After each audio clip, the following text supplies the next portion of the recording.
Hello friends, आपल्या सर्वांची आवडती मालिका हळद रुसली कुंकू हसलं या मालिकेच्या आजच्या रविवार 24 मेच्या एपिसोडमध्ये आजपर्यंतचा सगळ्यात भारी एक नंबर ट्विस्ट आलाय. मग फ्रेंड्स, नेमकं घडलंय तरी काय? तर आजच्या एपिसोडमध्ये कृष्णा ही बाळजाबाईला घेऊन ग्रामपंचायतीच्या ऑफिसमध्ये पोहोचली. बाळजाबाईने सगळ्या गावकऱ्यांच्या जमिनी परत केल्या, त्यांची कर्ज माफ केली आणि मग बाळजाबाईने कृष्णाची जमीन सुद्धा परत केली आहे. फ्रेंड्स, या मालिकेला जे सुरुवातीपासून फॉलो करताय त्यांना माहीत असेल की कृष्णाच्या वडिलांनी बाळजाबाईकडून कर्ज घेतलं होतं, आपली जमीन गहाण ठेवली होती आणि हे कर्ज फेडता नाही आलं म्हणूनच कृष्णाच्या वडिलांनी आत्महत्या केली होती. आणि कृष्णाचं हेच स्वप्न होतं की मला ही जमीन फेडायची आहे, मला ही जमीन परत मिळवायची, कर्ज फेडायचं. आणि शेवटी कृष्णाचं ते स्वप्न आज पूर्ण झालं. बाळजाबाईने कृष्णाची जमीन परत केली आणि मग कृष्णाने बाळजाबाईला घट्ट मिठी मारली. खरंच बाळजाबाई आणि कृष्णाचा हा सीन खूप इमोशनल आहे, तुमच्यासुद्धा डोळ्यात पाणी येईल. आणि मग कृष्णा ही आपल्या घरी पोहोचली, आपल्या बाला म्हणाली, बा मी तुझं स्वप्न पूर्ण केलं, आपली जमीन परत मिळवली, कर्ज फेडलं. आणि त्यानंतर कृष्णा आता इतक्या वर्षानंतर आपल्या बाच्या अस्थि विसर्जन करणार आहे. फ्रेंड्स, आजचा एपिसोड खरंच खूप भारी होता. मग हे सगळं नेमकं घडलं तरी कसं हे जाणून घेण्यासाठी हा व्हिडिओ शेवटपर्यंत नक्की पहा. आजच्या एपिसोडच्या सुरुवातीलाच कृष्णा ही बाळजाबाईला आणायला घरी गेलेली असते. दुष्यंत, आढळराव हे ग्रामपंचायतीच्या ऑफिसमध्ये असतात, जिथे सगळे गावकरी जमा झालेले असतात आपापल्या जमिनी परत मिळवण्यासाठी. आणि समर याने ज्या 2 गावकऱ्यांना पैसे देऊन पाठवलेलं असतं त्या गावकऱ्यांची बडबड सुरूच असते. हे गावकरी विचारतात, कधी येणारे कृष्णा, कधी येणारे बाळजाबाई? दुसरा माणूस म्हणतो, अहो येथे उभे राहून राहून आमचे पाय दुखायला लागले, दिवसभर काय असंच उभं ठेवणारे का आम्हाला? कृष्णा ही अजून परत आली नाही, त्यामुळे या गावकऱ्यांना काय उत्तर द्यावं हाच प्रश्न दुष्यंत आणि आढळरावांना पडतो. तर समर, पूजा हे मात्र खूप खुश होतात. आढळराव दुष्यंतला म्हणतात, दुष्यंता, गावकरी हळूहळू चिडलेत, त्यांचा संयम सुटायला लागलाय, परिस्थिती गंभीर होऊ शकते. जर कृष्णा त्या बाळाला घेऊन वेळेत नाही आली ना तर हे सगळं सांभाळणं आपल्याला जड जाईल. त्यात काही माणसं तर येथे गोंधळ घालायचा असा विचार पक्का करूनच आली आहे. त्यांची सुद्धा काही चूक नाहीये. इतकी वर्ष बाळजाबाई विरुद्ध त्यांच्या मनात जो राग आहे ना, तोच राग ते काढण्याचा प्रयत्न करताय. आता काय होईल काय माहीत. दुष्यंत म्हणतो, हो बाबा, मला सुद्धा टेन्शन येतंय. कृष्णाने ना खूप मोठा मूर्खपणा केलाय त्या बाळजाबाईवर विश्वास ठेवून. आढळराव म्हणतात, मी येथे सांभाळतो दुष्यंता, तू जा घरी जा आणि कृष्णाला घेऊन ये. दुष्यंत म्हणतो, नाही बाबा, मी तुम्हाला सोडून जाणार नाही. येथील परिस्थिती बिघडली तर तुमची मदत करायला, परिस्थिती सावरायला कुणीतरी हवं ना. आढळराव आणि दुष्यंतला खूप टेन्शन आलेलं असतं. आणि इकडे कृष्णा घरी पोहोचते आणि आवाज देऊ लागते, बाळजाबाई, बाळजाबाई. आणि बाळजाबाई ही तिच्या रूममध्येच बेशुद्ध अवस्थेत असते, पण कृष्णाचा आवाज ऐकून तिला शुद्ध येते आणि बाळजाबाई आवाज देते, कृष्णा, कृष्णा. कृष्णाला बाळजाबाईचा आवाज ऐकू येतो. कृष्णा ही बाळजाबाईच्या रूम बाहेर येते आणि विचारते, बाळजाबाई तुम्ही रूममध्येच आहात का? बाळजाबाई उठून बसते आणि म्हणते, वय ग कृष्णे, मी रूममध्येच आहे, उघड दरवाजा, दरवाजा बाहेरून लॉक केलाय. कृष्णा दरवाजा बाहेरून उघडण्याचा प्रयत्न करते, पण समर आणि अनुसयाने दरवाजाला चावीने लॉक लावलेलं असतं, त्यामुळे दरवाजा बाहेरून सुद्धा उघडत नाही. कृष्णा म्हणते, बाळजाबाई दरवाजा बाहेरून नाही उघडते. बाळजाबाई सांगते, अगं पण आतमधून सुद्धा नाही लावलेला आहे, बाहेरूनच लॉक करून गेलेत वाटतं. कृष्णा दरवाजा उघडण्याचा प्रयत्न करते, पण दरवाजा काही उघडत नाही. बाळजाबाई ही कशीबशी उभी राहते, दरवाजाजवळ येते. ती सुद्धा आतमधून दरवाजा उघडण्याचा प्रयत्न करते, पण दरवाजा काही उघडत नाही. कृष्णा विचारते, पण तुम्हाला इथे असं कोंडून कोण गेलंय? बाळजाबाई म्हणते, ते तुला सगळं नंतर सांगते. गावकरी जमले असतील ना, लवकर दरवाजा उघड, काढ मला बाहेर. कृष्णा ही जोर जोरात दरवाजाला धक्के मारून उघडण्याचा प्रयत्न करत असते, पण दरवाजा काही उघडत नाही.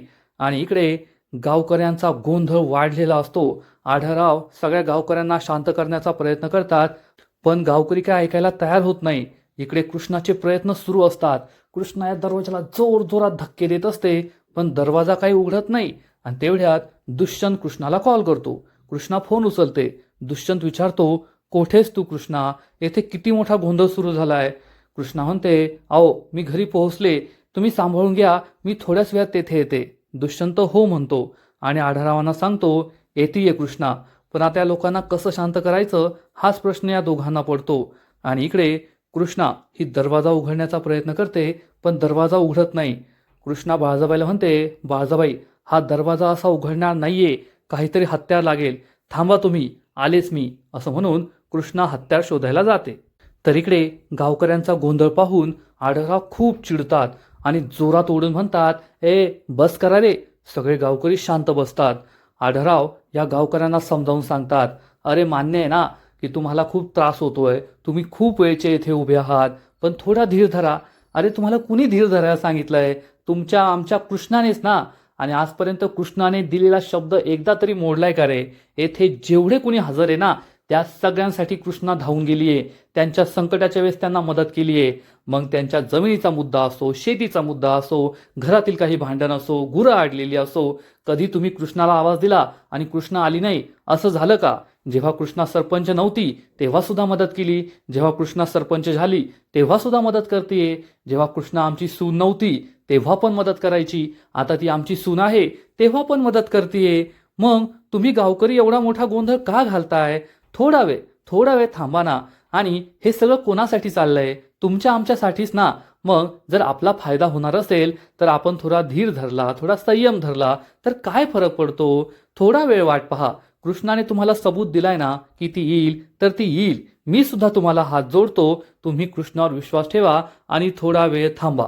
तेवढ्यात गावातील एक शेतकरी म्हणतो, थोरले सरकार, आमचा कृष्णावर विश्वास आहे, फक्त या पक्याला काय झालंय काय माहीत, नुसता कृष्णाच्या विरोधात बोलतोय, आम्हाला तर काही कळतच नाहीये.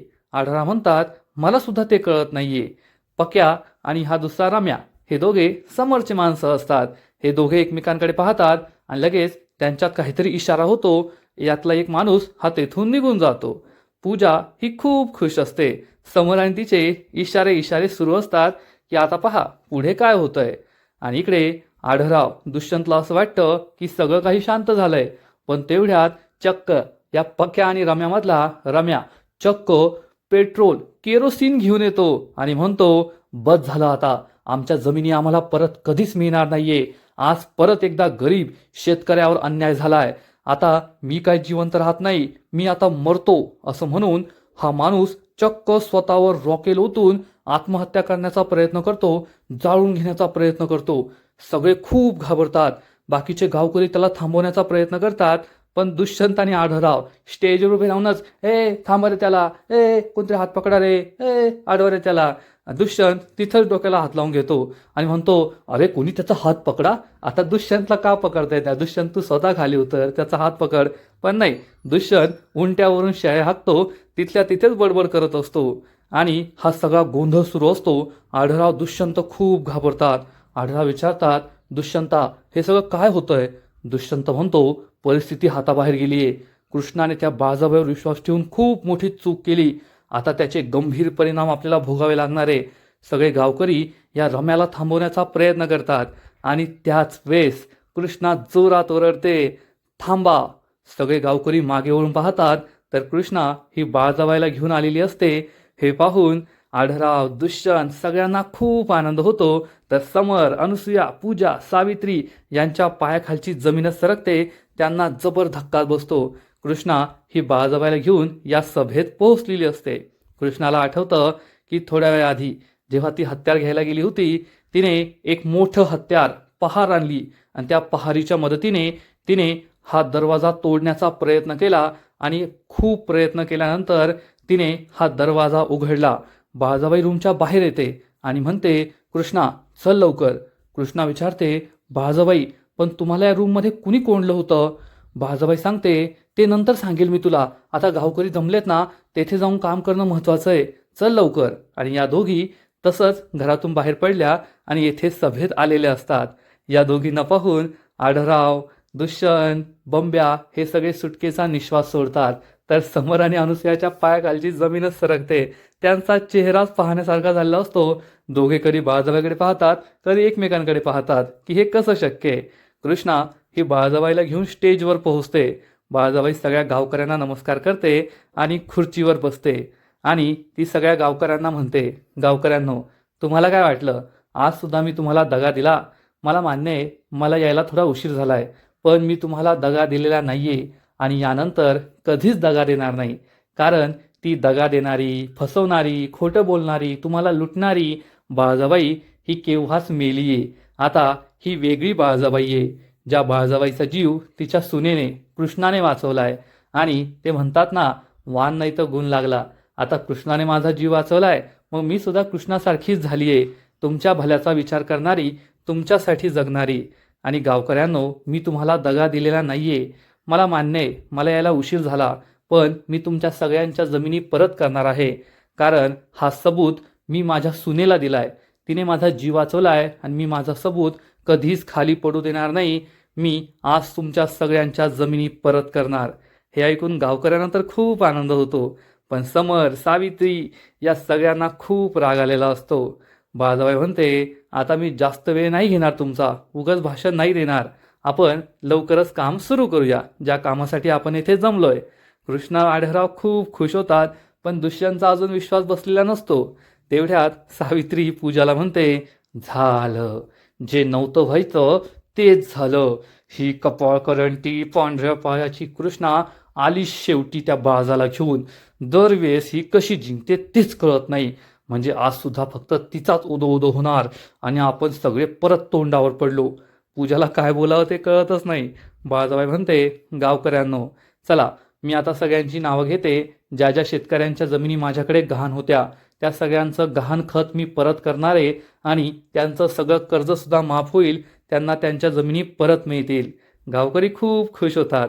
मग बाळाबाई सगळ्यात आधी त्याच गावकऱ्याला बोलवते, रम्या, जो स्वतःच्या डोक्यावर रॉकेल ओतून जाळून घेत होता, तो पुढे येतो. आणि बाळाबाई या कागदांवर सह्या करते, त्याच्या जमिनीची फाईल परत करते. आढळराव विचारतात, ए बाबा, झाली शांती का अजून सुद्धा पेटून घ्यायचंय?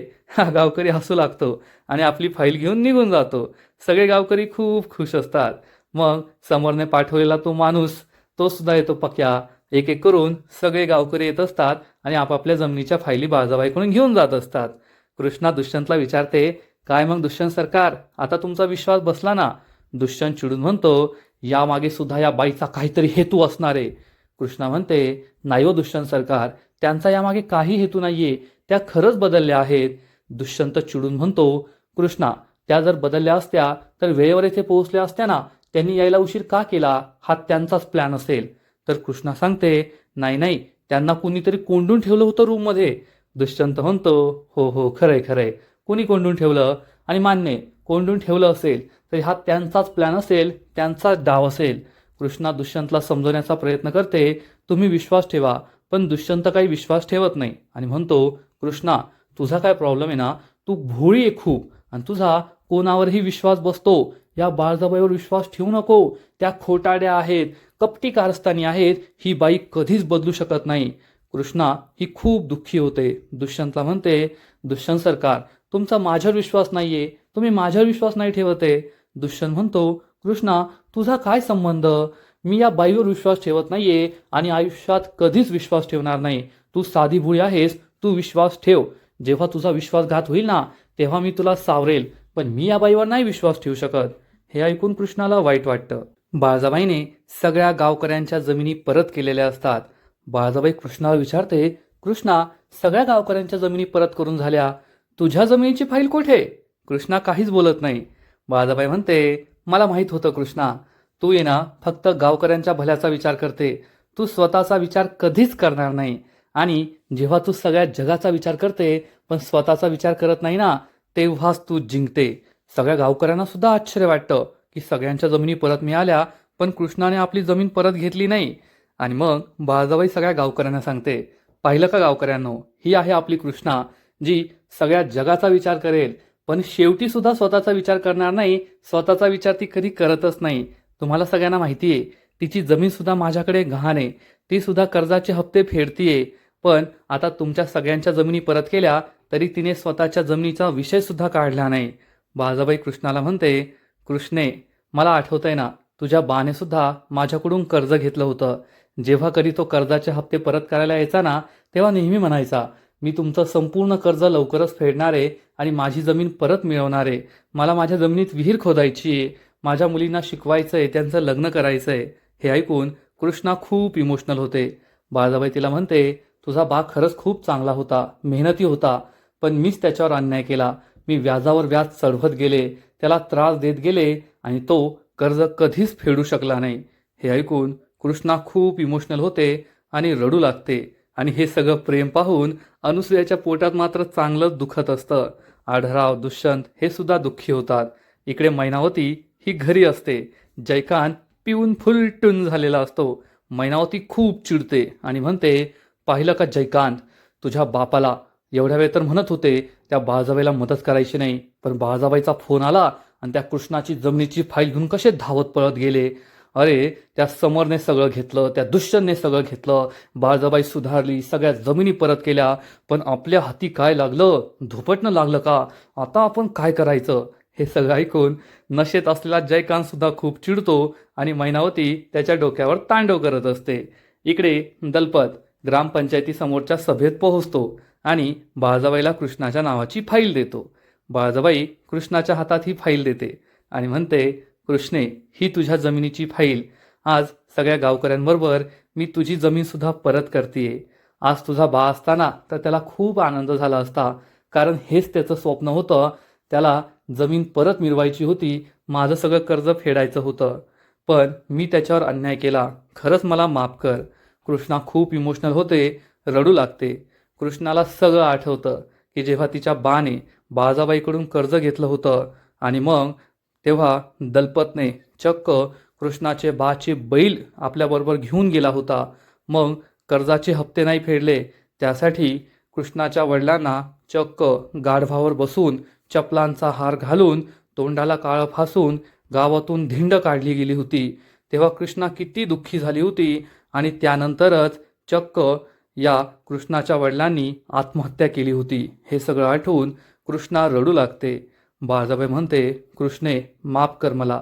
आज तुझा बा असताना तर त्याने सुद्धा मला माफ केलं असतं. तू आज त्याच्यातर्फे मला माफ कर. बाळजाबाई या कागदपत्रांवर सह्या करते आणि कृष्णाची जमीनसुद्धा परत करते. कृष्णाच्या हातात ही फाईल देते. कृष्णाच्या डोक्यावरून प्रेमाने हात फिरवते आणि सगळ्या गावकऱ्यांना सांगते, गावकऱ्यांनो, आज माझ्या डोक्यावरचा सुद्धा खूप मोठा भार कमी झालाय. आज गावात कर्जमुक्ती झाली आहे. कोणावरही कर्जाचा 1 रुपया सुद्धा बाकी नाहीये. कोणाची जमीन माझ्याकडे गहाण नाहीये. जसा आज तुमच्या डोक्यावरचा कर्जाचा भार हलका झालाय ना, तसाच माझ्या डोक्यावरचा, माझ्या मनावरचा भार सुद्धा हलका झालाय. असं म्हणून बाळजाबाई ही कर्जाची जमिनीची फाईल कृष्णाकडे देऊन टाकते. सगळे गावकरी जोर जोरात टाळ्या वाजवतात. कृष्णा खूप इमोशनल होते आणि बाळजाबाईला घट्ट मिठी मारते. हे पाहून तेथे उभे असलेल्या सगळ्यांच्या डोळ्यात पाणी येतं. भक्ती रडू लागते. पण सावित्री, पूजा, समर, अनुसूया यांना मात्र खूप राग येतो. दुष्यंतला सुद्धा आश्चर्य वाटतं की खरंच माझी आई बदलली की काय. आढराव सुद्धा इमोशनल होतात. सगळे खूप खुश असतात आणि काही क्षणांसाठी सावित्रीच्या डोळ्यात सुद्धा पाणी येतं, कारण शेवटी तिच्या नवऱ्याची जमीन परत मिळाली आहे. सगळे गावकरी जोर जोरात घोषणा देत असतात, कृष्णाताईंचा विजय असो, बाळजाबाईंचा विजय असो. सगळेजण खूप खुश असतात. आज गावात खऱ्या अर्थाने दिवाळी साजरी झालेली असते. सगळ्यांची कर्जमुक्ती झालेली असते. कृष्णासुद्धा खूप इमोशनल होते आणि मग संध्याकाळ होते. अनुसूया तिच्या रूममध्ये असते, खूप चिडलेली असते आणि समरला विचारते, समर, पाहिलंस ना काय झालं असते. समर चिडून म्हणतो, वय आहे, आज जे काही झालंय ते खूप वाईट झालंय. आज मला जे पाहायला मिळालं ना, मला त्याचा खूप राग आलाय.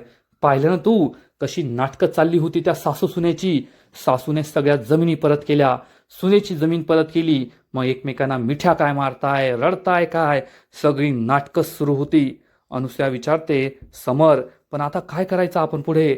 आपण त्या बाळाला बेशुद्ध केलं, ती आपल्या समोरच बेशुद्ध झाली, पण तिने घरात कोणताच गोंधळ घातला नाही, काहीच बोलली नाही. तिने असं का केलं असेल हेच कळत नाहीये.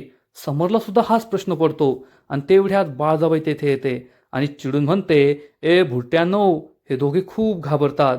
बाळजाबाई त्यांना प्रश्न विचारते, तुम्हाला हेच वाटत असेल ना की मला तुमचं सगळं सत्य कळलंय, तरी मी घरात गोंधळ का घातला नाही, कृष्णाला सगळं का सांगितलं नाही. कारण मी योग्य वेळेची वाट पाहते. ज्या दिवशी कृष्णा माझ्यावर विश्वास ठेवेल ना, त्या दिवशी मी तुमचं सगळं सत्य तिला सांगेल आणि मग तुमचं काय होईल तुम्ही पाहाच.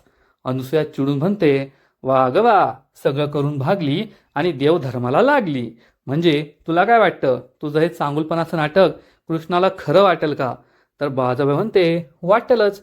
लवकरच तो दिवस येईल जेव्हा सगळ्या घरच्यांना मी बदललीये हे पटेल आणि तो दिवस तुमच्या दोघांचा या घरातील शेवटचा दिवस असेल एवढं लक्षात ठेवा. असं म्हणून बाळासाहेब तेथून निघून जाते. समर आणि अनुसूया खूप घाबरतात. समर चिडून म्हणतो, पाहिलं काय, त्यामुळे या बाळासाहेबाने धिंगाणा नाही घातला, आपलं सत्य नाही कोणाला सांगितलं. अनुसूया म्हणते, समर, जर असं असेल ना तर आपल्याला लवकरात लवकर कृष्णाबद्दल आणि या बाळासाहेबाबद्दल काहीतरी निर्णय घ्यावा लागेल. कृष्णासमोर या बाळासाहेबाच्या चेहऱ्यावरचा मुखवटा फाडावा लागेल, मगच आपला फायदा होईल. समरला सुद्धा हे पटतं. आणि इकडे सावित्री पूजा घरी असतात. पूजा बोट मोडत असते तर सावित्रीच्या तोंडचा पट्टा सुरूच असतो.